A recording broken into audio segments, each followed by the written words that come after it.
नमस्कार आप सभी को। D++ कैंडिडेट्स के लिए आज काफ़ी खास दिन है। आज से आपके जो फॉर्म है वो शुरू हो रहे हैं। यहाँ पर आप देख सकते हैं इसका जो नया पोस्ट कोड है या फिर इस वैकेंसी का जो पोस्ट कोड है वो आपका है 37/22। इसके अलावा D++ एंटिटी नर्सरी टीचर के भी फॉर्म आज से शुरू हो रहे हैं।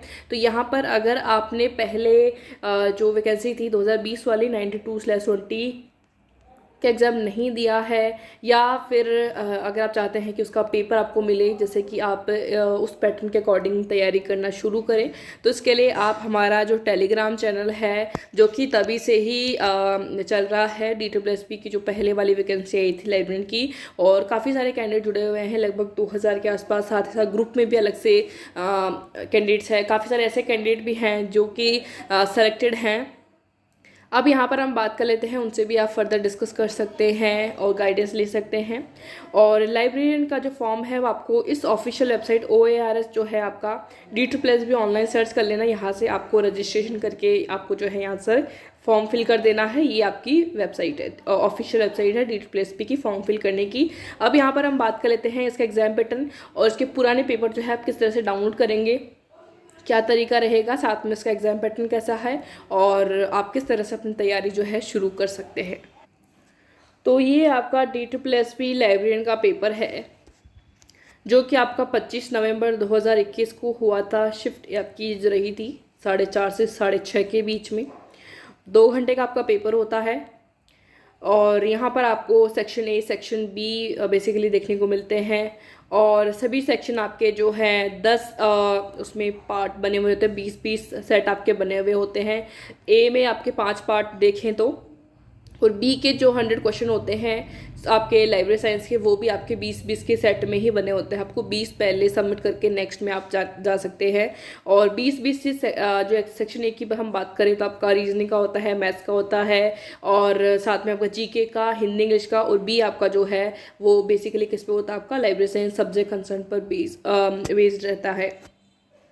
ये आपका जो पेपर है काफ़ी सारे कैंडिडेट्स का इंग्लिश मीडियम रहा है, काफ़ी का हिंदी मीडियम रहा है। तो जिस तरह से उन्होंने सेव किया है तो हमारे पास दोनों ही अवेलेबल है फाइनल आंसर की के साथ, हिंदी मीडियम का भी और इंग्लिश मीडियम का भी। अगर आप दोनों पेपर लेना चाहते हैं तो और ज़्यादातर एक और चीज़ आप ध्यान रखें, लाइब्रेरी साइंस की कोई भी चीज़ आप देखेंगे तो एक बार उसकी जो टर्म्स है वो इंग्लिश में ज़रूर ध्यान रखें। तो अब मेरा भी मानना यही है कि अगर आप हिंदी को स्किप करके इंग्लिश वाला ही पेपर ज़रूर देखें, बाकी समझने के लिए आप एक बार दोनों ही पेपर को प्रेफर करें।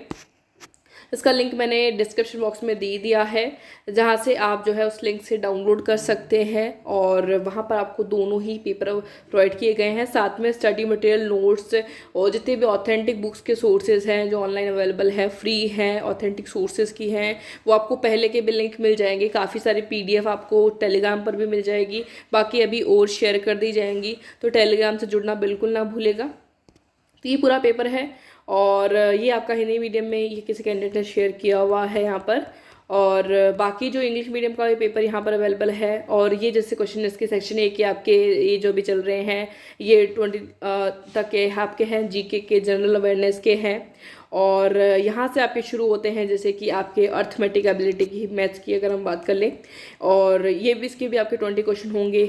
और पैटर्न की अगर आपको नहीं पता हो, जो पहली बार D++ लाइब्रेरी का एग्जाम देंगे उनके लिए मैं एक अलग से पर्टिकुलर वीडियो बना दूंगी, या फिर पहले का भी मैंने 2-3 वीडियो पोस्ट कर रखे हैं। क्या पैटर्न रहता है कि आपको एक सेक्शन को पहले कंप्लीट करना होता है, उसके बाद ही आप दूसरे में जा सकते हैं। ऐसे नहीं कि आपको पहले अगर रीजनिंग का मिला है तो उसको छोड़ करके सीधा आप हिंदी का कर लें, या फिर उसको छोड़ करके सीधा आप सेक्शन बी में चले जाएं, ऐसा नहीं होगा। तो उसके अकॉर्डिंग ही आपको अपना टाइम सेट करना होगा कि मेरे को रीजनिंग में 10 मिनट देनी है, इंग्लिश में मेरे को 4-5 मिनट देनी है, हिंदी में मेरे को 2 मिनट देने हैं, 20 क्वेश्चन करने हैं, या फिर मेरे को लाइब्रेरी साइंस में कम से कम 1 घंटा बचा के रखना है। तो उस तरह से आप अभी से तैयारी करके चलेंगे, तब जाके आप पूरा पेपर जो है एंड तक देख पाएंगे। नहीं तो टाइम इस तरह से चला जाएगा कि आपको पता नहीं चलेगा और लास्ट के क्वेश्चन आप छोड़ पाएंगे या फिर छूट जाएंगे आपसे।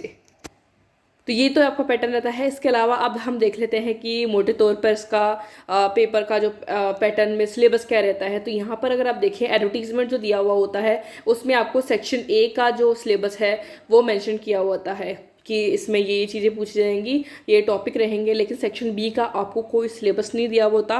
बट फिर भी आप जो है आइडिया लगा सकते हैं कि आपका बैचलर डिग्री तक का है तो आपको जो है बिलीव वाली और डिप्लोमा वाली बुक्स तो पढ़नी है। साथ में मास्टर जो आप करते हैं, मास्टर्स करते हैं, उस लेवल की भी आपको बुक्स को ज़रूर पढ़ना है। साथ में जिनका हिंदी मीडियम है आप VMO की बुक्स पढ़ सकते हैं, इग्नो की बुक्स पढ़ सकते हैं, जो कि आपके लिए काफ़ी अच्छा रेफरेंस रहेंगी। साथ ही साथ जिन शुरुआत कर रहे हैं वो आप जो है शुरुआत कर सकते हैं NIOS की बुक्स से। लिंक आपको मिल जाएगा, सर्च भी कर सकते हैं NIOS लाइब्रेरी साइंस बुक्स, तो वहाँ से भी आप डाउनलोड कर लीजिएगा। सेक्शन ए का तो मिल जाएगा, सेक्शन ए के जितने भी पेपर्स हैं, ना केवल लाइब्रेरी साइंस की, आपको PRT के मिले, नर्सरी टीचर के मिले, PGT के मिले, TGT के मिले, सबके सेक्शन ए के जो क्वेश्चन है वो आप सॉल्व कर देना। जितना हो सके आप सेक्शन ए के किसी भी पेपर का जो रहेगा, क्योंकि सब में कॉमन रहता है, तो उनको सॉल्व करना बिल्कुल ना भूलें। जितने पेपर्स आप सॉल्व कर सकते हैं ना उतना कीजिएगा, जिससे कि आपका सेक्शन ए का क्राइटेरिया कंप्लीट हो जाएगा। सेक्शन ए में आपको जिस पर कम फोकस करना है वो है आपका जीके इतना जो है इसमें वास्ट रहता है, लगभग कितना ही पढ़ लो, या मैं ऐसा नहीं कह रही, लेकिन ज़्यादातर यही रहता है। आप ज़्यादा से ज़्यादा पूरे टाइम नहीं कर पाएंगे, कभी भी ऐसा नहीं होता कि 20 में से आप 18 ले आएंगे या फिर 17। तो इसको आप थोड़ा सा कम करके आप ज़्यादा ध्यान दे सकते हैं। रीजनिंग में आप आराम से 18, 19 या 20 तक ला सकते हैं, क्योंकि एक दो क्वेश्चन ऐसे होते हैं जिनको आपको छोड़ने पड़ते हैं, तो रीजनिंग में भी हो सकता है वो। मैथ्स पर आप फोकस कर सकते हैं, क्योंकि बहुत अच्छे अच्छे टॉपिक्स की दिए हुए हैं, उन पर आप बार बार प्रैक्टिस करेंगे तो हो जाएगा।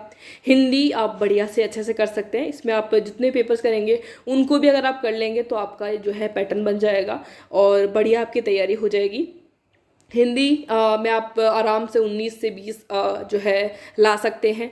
साथ ही साथ आपका जो मैथ्स वाला है इसमें आप एवरेज को ज़रूर कर लेना। एक आपका CI SI आप ज़रूर करके जाना। एक आपका फ्रैक्शन को लेकर के क्वेश्चन देखने को मिलता ही है, प्रॉफिट लॉस से रिलेटेड क्वेश्चन देखने को मिलते हैं, तो इनको आप बहुत अच्छे से कर लीजिएगा। साथ ही साथ जैसे कि एक और आपका जो रहता है रीजनिंग में, जो भी आप SSC की बुक्स में जो मिल जाए आपको जितना, तो वहाँ पर प्रैक्टिस कर सकते हैं। बाकी सेक्शन 1 के लिए बहुत सारी चीज़ें आपके पास है, क्योंकि D2+ का सभी पेपर्स में सेक्शन ए सेम ही रहता है, तो उनको आप ज़रूर सॉल्व कर दीजिएगा। और बाकी सेक्शन बी के लिए आप पहले तो पुराने पेपर्स D2+ के जो ऑफलाइन पेपर हुए हैं वो भी हमने प्रोवाइड करवा रखे हैं, आप डाउनलोड कर लीजिएगा। इस चैनल पर भी आपको उनका सोल्यूशन मिल जाएगा, तो उनसे भी आप देख करके कर सकते हैं और बाकी डाउनलोड कर लीजिएगा।